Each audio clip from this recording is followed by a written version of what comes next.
آپ صلی اللہ علیہ وسلم مکہ مکرمہ میں موسم بہار میں پیدا ہوئے.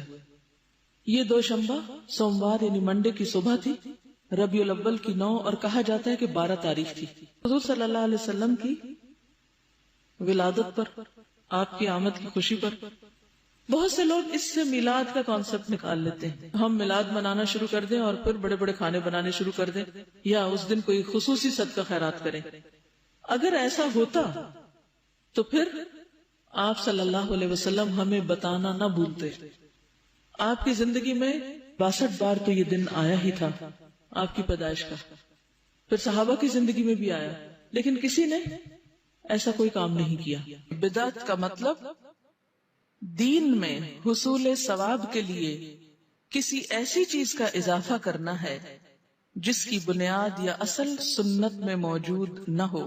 رسول اللہ صلی اللہ علیہ وسلم نے فرمایا، دین میں نئی چیزوں سے بچو، اس لیے کہ ہر نئی بات گمراہی ہے.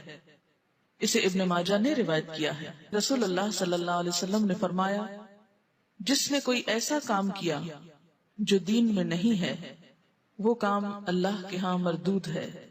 اسے بخاری اور مسلم نے روایت کیا ہے. یعنی اللہ کے ہاں اس کا ثواب نہ ہوگا، اور جس کام کا ثواب ہی نہ اسے کرنے کا فائدہ.